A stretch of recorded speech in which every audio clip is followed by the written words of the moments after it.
Assalamualaikum warahmatullahi wabarakatuh. Hi, I'm Laili Maulidia.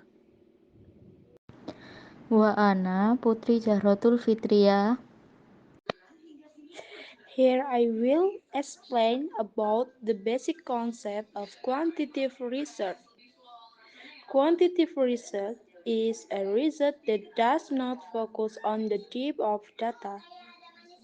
The most important thing is to record as much data as possible from a wide population, and the final results are shown in number.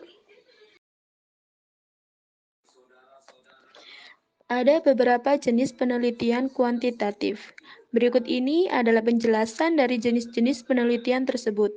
Yang pertama, metode deskriptif, yaitu kerja penelitian yang dilakukan secara terus-menerus atas suatu objek penelitian.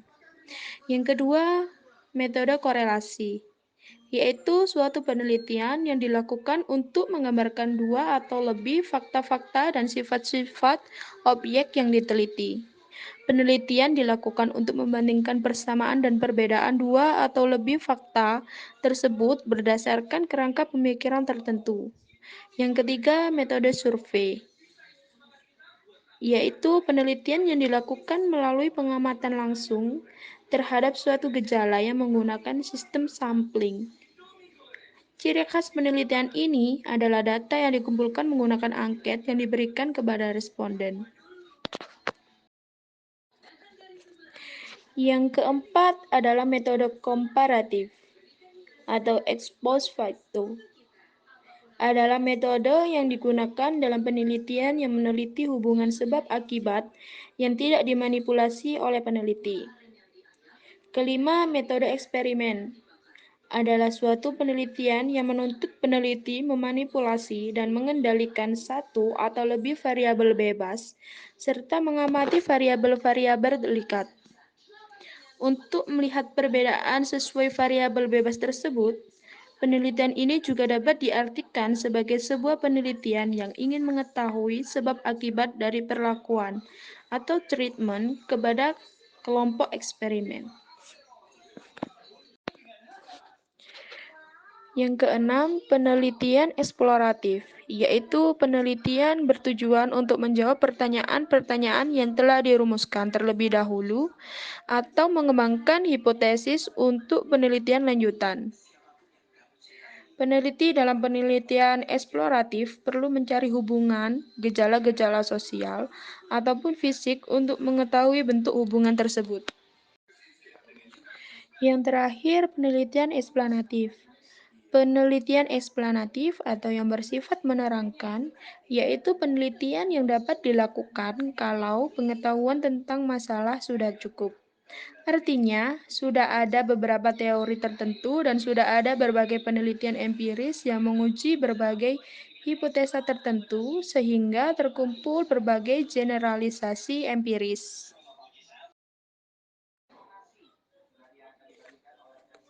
Tujuan penelitian kuantitatif yang pertama, mengembangkan dan menggunakan model-model matematis, teori-teori atau hipotesis yang berkaitan dengan fenomena alam.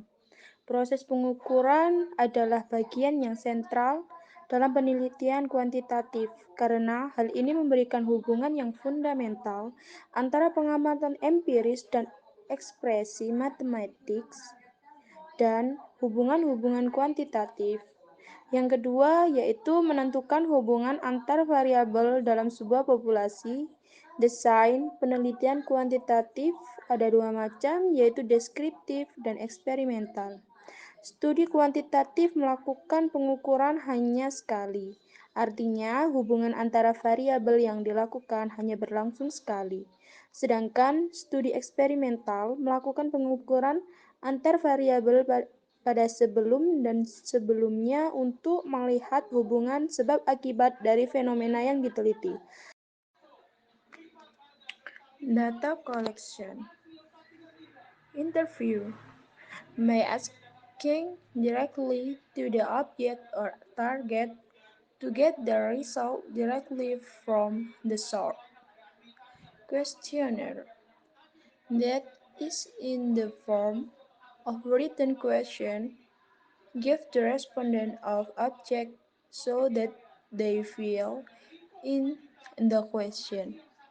Observation, namely data collection, techniques that are carried out through an observation, accompanied by notes on the state or behavior of the target object. Framework. Number 1. The introduction contains the background. Number 2. The methodology contains an explanation of the objective by the research and how to achieve these goals. Selanjutnya saya akan menjelaskan al-farqu bainal bahtin nawi'i wal kammi. Yang paling mendasar, bentuk data dari penelitian kualitatif itu berupa data naratif. Sedangkan dalam penelitian kuantitatif berupa data numerik. Penelitian kuantitatif sifatnya munadzam, yakni an amaliyatal bahthi qattammat tahdid laha bi inayati minal bidaya ilan nihayah. Sedangkan penelitian kualitatif sifatnya ghairu munadzam, yakni biduni ayu koto musbako. Dalam penelitian kualitatif, hipotesisnya muncul selama penelitian. Sedangkan dalam penelitian kuantitatif, kita mengajukan sebuah hipotesis. Mengapa demikian? Nah, ini berhubungan dengan kalau dalam penelitian kualitatif kan hipotesis muncul selama penelitian. Karena kita mengembangkan sebuah teori. Kemudian, dalam penelitian kualitatif itu bertumpu pada asumsi, keyakinan, pendapat, dan juga dipengaruhi oleh emosi dan juga perasaan pribadi. Ini sifatnya penelitian kualitatif syakhsi. Kalau dalam penelitian kualitatif kita mengajukan hipotesis. Kenapa? Karena sifatnya hadaf. Maksudnya, dalam penelitian kuantitatif itu berdasarkan pada fakta dan juga pengamatan. Jadi, adanya hipotesis ini tadi bertujuan sebagai arahan ataupun bimbingan bagi peneliti dalam mengkaji suatu fenomena ataupun masalahnya tadi. Nah, dalam penelitian kualitatif kita mengumpulkan semua informasi secara utuh. Sedangkan dalam penelitian kuantitatif hanya mencari informasi atau data untuk menjawab dan juga membuktikan hipotesis. Nah, ini juga berhubungan dengan yang tadi, mengajukan hipotesis, mengumpulkan semua informasi, ini juga berhubungan dengan mengapa? Karenanya hipotesis munculnya selama masa penelitian.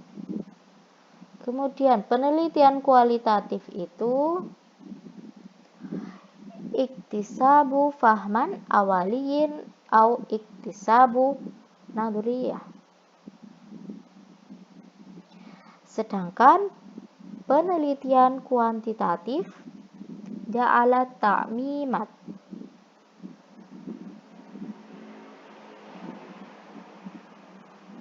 Dalam penelitian kuantitatif, kita mengkaji masalah yang sudah ada untuk mendapatkan pemahaman baru.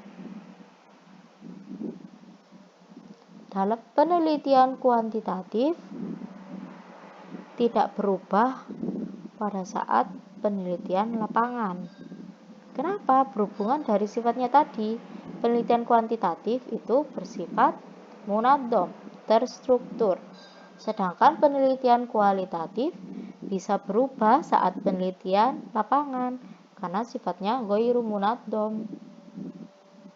Kemudian dalam penelitian kualitatif itu at-tarkis alal amaliyah. Sedangkan penelitian kuantitatif at-tarkis alal muntaji.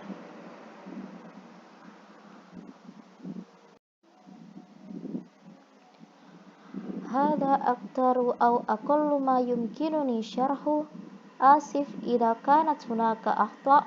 Syukran katsiran. Assalamualaikum warahmatullahi wabarakatuh.